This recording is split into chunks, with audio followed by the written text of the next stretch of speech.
ஏப்பா, என் வாழ்க்கை ஃபெயிலியராப்பா. என்னப்பா இப்படி கேட்டுட்டீங்க? பழைய ஏற்பாட்டிலையும் நகோமி என்ற அம்மாவும் இதைத்தான் சொன்னாங்க. என்னுடைய வாழ்க்கை ஃபெயிலியர், மாறா, கசப்பு அப்படின்னு சொன்னாங்க.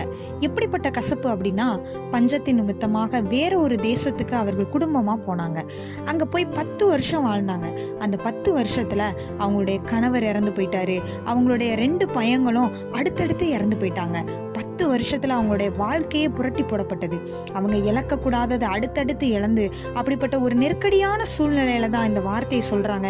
என்னுடைய வாழ்க்கை ஃபெயிலியர், கசப்பு அப்படின்னு சொன்னாங்க.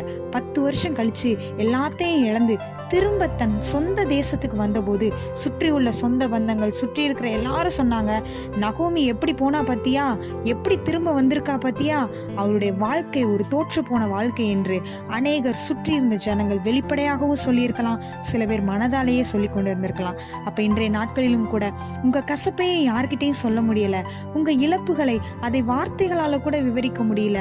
சுற்றியுள்ள எல்லாரும் சொல்லலாம், இவனுடைய வாழ்க்கை ஒரு தோற்று போன வாழ்க்கை, மனதளவுல உங்களை நிந்திக்கலாம். ஆனால் கசப்பான வாழ்க்கையை தேனாக மாற்றுவதுதான் தேவனுடைய முதன்மையான வேலை.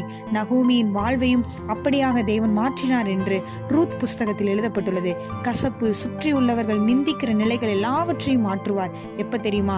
இன்றைக்கும் கூட கர்த்தரே தஞ்சம் என்று அவருடைய நாமத்துக்குள்ள ஓடி புகுந்து கொண்டோம் அப்படின்னா, நம்முடைய வாழ்க்கை தோல்வி போலவே தெரிந்தாலும் அதை வெற்றியாக மாற்ற தேவன் வல்லமை உள்ளவராக இருக்கிறார்.